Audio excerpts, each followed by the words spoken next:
We know that Homer's story, the Odyssey, is full of one-eyed giants, witches, monsters, and angry sea gods. All myth and fine storytelling, right?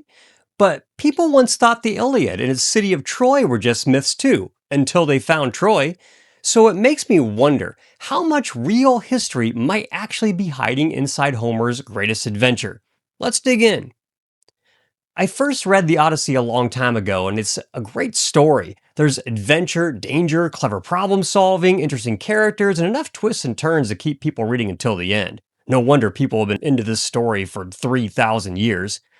With a new movie based on the Odyssey out there, I started thinking about one of the reasons I like ancient history so much. Sometimes it's really hard to tell where mythology ends and history begins. The Minotaur story, for example, sounds completely crazy until you visit Knossos on the island of Crete and see the palace with hundreds of rooms like a labyrinth and the bull statues and bull paintings all over the place. I have a couple videos on the channel that dig into the Minotaur story if you want more of that. Now, for the Odyssey, I'm not asking whether there really was a Cyclops or whether Poseidon literally stirred up storms because he was angry with Odysseus. What I'm wondering is whether Homer might have been preserving memories of real places, real people, and real events that slowly got telephone gamed into one of the greatest adventure stories ever told. Is the Odyssey an echo of history somehow? Before we can answer that question, though, we need to make sure we're all talking about the same story.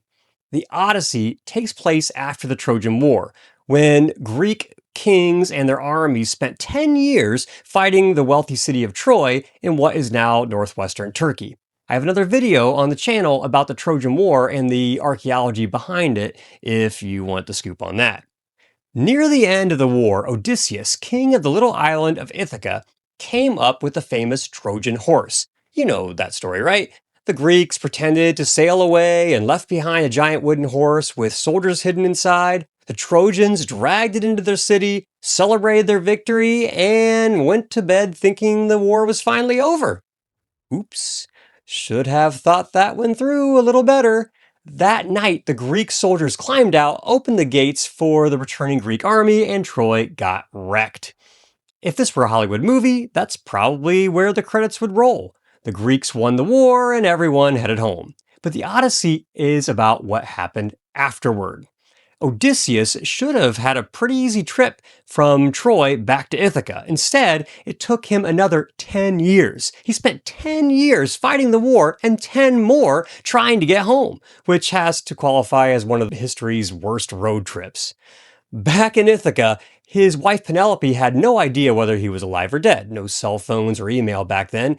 As the years passed, dozens of men showed up at her house as suitors, hoping to marry her and become the next king. They practically moved into Odysseus' palace, eating his food, drinking his wine, and helping themselves to his property while Penelope tried to stall, putting off choosing one of them just in case Odysseus was still alive. Meanwhile, Odysseus was running into one problem after another. A giant Cyclops trapped him and his men inside a cave. The Sirens tried to lure his ship into the rocks. Circe turned members of his crew into pigs. The Lotus Eaters made sailors forget about going home, and Odysseus even traveled to the underworld to get some advice from the dead people down there. After all of that, and after being gone for 20 long years, he finally got back to Ithaca, joined forces with his son, Telemachus, and basically massacred the suitors who had taken over his home. The story's a good one. But here's the thing. Could some of those monsters, islands, and strange adventures be a distant echo of memories of the real Mediterranean world back in the Bronze Age? Maybe. Let's climb aboard Odysseus' ship here and see where Homer takes us. One of his first famous stops is the island of the Cyclops. According to Homer, Odysseus and a few of his men wander in what they think is an empty cave. Unfortunately, it's the home of a giant one-eyed shepherd named Polyphemus. He rolls a huge stone across the entrance, trapping everyone inside, and then starts eating Odysseus' crew. It's not exactly the sightseeing trip they were hoping for. Odysseus, being the clever gent he is, eventually comes up with an escape plan. He tells the Cyclops his name is Nobody, gets him drunk, blinds him with a sharpened stake, and escapes by tying himself and his men underneath the Cyclops' sheep. When the wounded giant yells for help, the other Cyclopses ask who's attacking him. He shouts, "Nobody!" They decide everything must be fine and go back to sleep. Nice. Okay, so did Homer just invent a one-eyed giant because it made the story more exciting, or could something have inspired it? One possibility has to do with elephant skulls. Thousands of years ago, dwarf elephants actually lived on several Mediterranean islands. By the time the Greeks arrived, the elephants were long gone, but their bones were still there. If you've never seen an elephant skull before, the opening where the trunk attaches looks surprisingly like one enormous eye socket. Personally, I can imagine someone finding one of those giant skulls in a cave, telling the story to friends, and over the years, that story slowly mutating into the legend of the Cyclops. Does that prove that's where the story came from? No. But it's something to think about. Odysseus faces a huge challenge when he has to sail past the Sirens. Homer describes them as mysterious creatures whose singing is so beautiful and full of knowledge that sailors lose all concern for getting home. Like a magnet, anyone who listens is drawn toward them and never returns. Odysseus, being Odysseus, wants to hear the song for himself. He tells his crew to plug their ears with beeswax and tie him tightly to the ship's mast. No matter how much he begs, orders, or threatens them, they're not allowed to release him until they've sailed safely past the Sirens. Now think about that. Were there really magical creatures singing sailors to their deaths? Probably not, but the Mediterranean was full of coastlines that could kill you. There were hidden reefs, rocky islands, strange currents, seabirds calling overhead, and wind whistling through caves and cliffs. I can imagine ancient sailors hearing strange sounds along the shore and telling stories about mysterious voices that lured ships into the danger. Maybe the Sirens became a memorable way of warning people, whatever you hear, don't sail too close to that place or you won't make it home. Then Homer brings Odysseus to one of the most dangerous parts of his journey. He has to steer between Scylla, a many-headed creature that snatches sailors from the deck, sounds terrifying, and Charybdis, a whirlpool powerful enough to swallow an entire ship. Doesn't sound much better. The problem is that Odysseus can't completely avoid the monster or the whirlpool. If he moves away from one danger, he gets dangerously close to the other. Talk about being trapped between a rock and a hard place, meaning you're trapped between two bad choices. I guess a rock and a hard place is easier to say than trapped between Scylla and Charybdis. Anyway, here's where things get interesting. Many historians think Homer may actually be describing the Strait of Messina between Italy and Sicily. No way to know for sure, but it makes sense. Even today, it's known for fast-changing currents, whirlpools, and challenging sailing conditions. Ancient sailors had no engines, GPS, or weather forecasts to help them through, so was going through it just as bad as going between a monster and a whirlpool? Maybe. You know, it's possible Scylla and Charybdis were just personified dangers. Maybe they were sailors' names for a stretch of water that kept you on your toes every time you sailed through it. As Odysseus keeps wandering around the Mediterranean, the stories somehow get even stranger. He eventually lands on an island ruled by a woman named Circe. She invites some of the crew into her home, feeds them, gives them something to drink, and then turns them into pigs. That's one way to deal with unwanted visitors, I guess. Luckily for Odysseus, the god Hermes gives him a magical plant that protects him from Circe's spell. Odysseus confronts her, gets his men changed back, and then, because apparently he isn't in a real hurry after all, stays on the island for about a year before continuing the trip home. Perhaps he needed to take a break. The Aegean has some amazing resort islands like Santorini and Mykonos, so maybe he wanted to hit the beach for a bit before moving on, but who knows. Now, I don't think Circe was literally turning grown men into pigs, but could there have been a real woman somewhere behind the story? Maybe. The Mediterranean wasn't one big unified culture. It was filled with islands, cities, and little kingdoms where people spoke different languages, worshipped different gods, and followed customs that might have seemed pretty strange to outsiders. Imagine sailing for weeks and landing somewhere ruled by a powerful queen or a priestess who used unfamiliar herbs, performed religious ceremonies you didn't understand, and seemed to have some kind of power over everyone around her. She had it, whatever it was. Centuries of storytelling later, that mysterious woman becomes Circe the witch. Speaking of taking a break, one interesting stop Odysseus makes is the island of the Lotus Eaters. Some of Odysseus's men eat a mysterious plant and suddenly lose all interest in going home. They aren't sick or violent or anything like that. They're just very chill, happy where they are, and Odysseus has to drag them back to the ships before they decide to stay forever. We don't really know what Homer meant by the lotus. It might have been a real plant with some kind of narcotic effect like opium or something. Or maybe it was an unfamiliar fruit. Personally, I wonder if the story started with something simpler. Imagine you've been stuck for years on the world's worst road trip. You finally land somewhere peaceful. The weather's nice, the food's good, and nobody's trying to eat you, turn you into a pig, or sink your ship. I can imagine a few sailors saying, I know we're trying to get home and all, but this place is like heaven. I think I'm just going to stay here. Over time, that gets telephone gamed into a magical plant that makes people forget about home. It's possible, I guess. Odysseus' next trip might be the strangest one of all because Homer says he travels to the underworld to get advice from the dead prophet Tiresias. Now, did Odysseus literally sail into the land of the dead? Not exactly possible these days, but the ancient Greeks believed there were real places where the worlds of the living and the dead came together. Certain caves, lakes, and sacred sites were thought to be entrances to the underworld, and people went there hoping to communicate with those who had died. I can understand how that idea developed. Imagine entering a deep, dark cave where the sunlight disappears, strange sounds echo through the tunnels, and maybe gases or mist rise out of the ground. Without modern science or electric lights, that could easily feel like you were walking out of the living world and into some place you weren't supposed to be.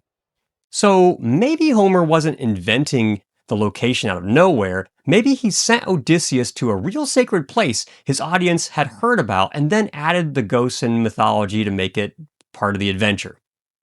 The more I think about all these stories, the more I'm sure the people telling them really knew the Mediterranean. They knew what it was like to depend completely on the wind, how fast the weather could change, how dangerous an unfamiliar coastline could be, and how easy it was to end up hundreds of miles from where you were trying to go. That's one of the reasons the god Poseidon makes so much sense in this story.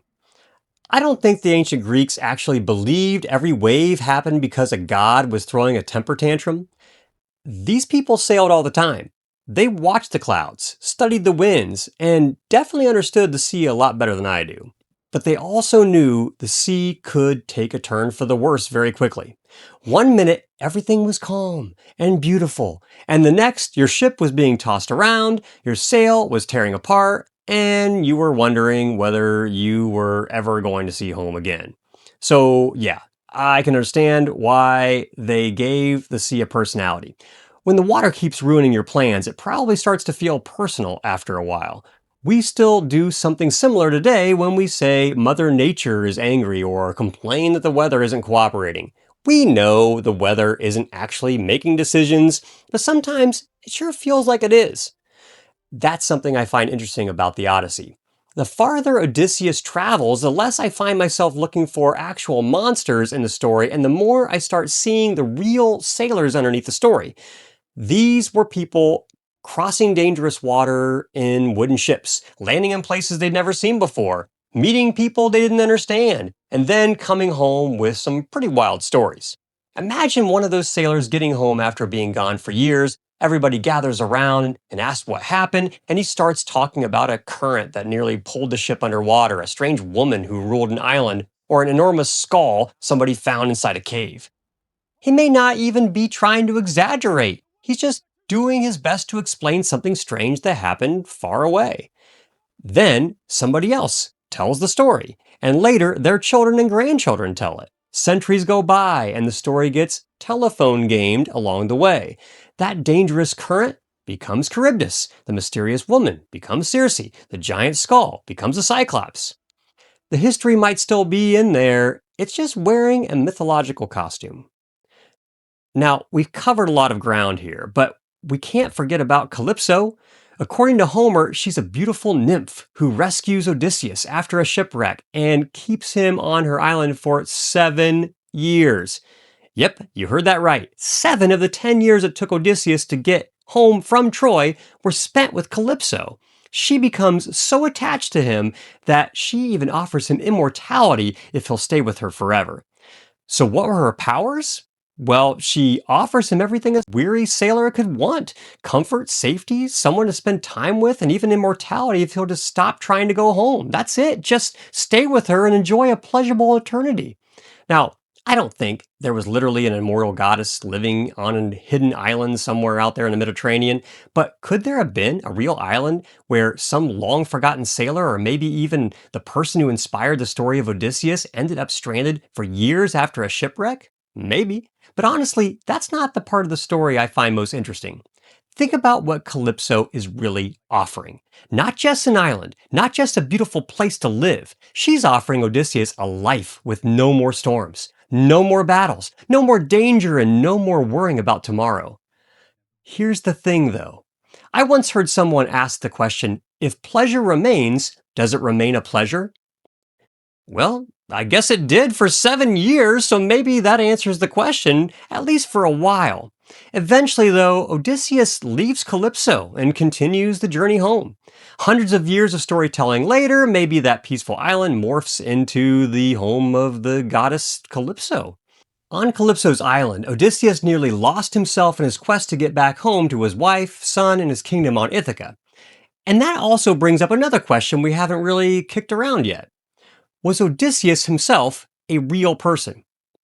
The honest answer is, we really don't know. Ithaca is a real island. It's on Greece's western coast along the Ionian Sea. You can still visit it today, and archaeologists know people were living there during the late Bronze Age, around the same time the Trojan War is traditionally supposed to have happened. So, could there have been a real king of Ithaca whose adventures eventually inspired Homer's hero? Absolutely. On the other hand, we don't have an inscription with Odysseus' name on it or some ancient document that proves he actually existed. It's also possible that Homer combined the adventures of several different Bronze Age sailors into one unforgettable character. Personally, I kind of like that we don't know. I think that's why I like ancient history so much. It's the mysteries of history that keep calling me to these stories. So now, does that mean we've solved the Odyssey? No, not even close. Maybe some of these explanations are right, maybe none of them are, maybe Homer was describing real places, or maybe he was simply telling a really good story. That's part of what makes ancient history fun. People once thought Troy was only a myth, and then archaeologists found the remains of a real city. The palace at Knossos on Crete gave us a whole new way to think about the Minotaur story. Who knows what archaeologists might discover someday that changes the way we look at the Odyssey? Was there really a Cyclops? Probably not. Did Circe really turn grown men into pigs? I'm going to go with no.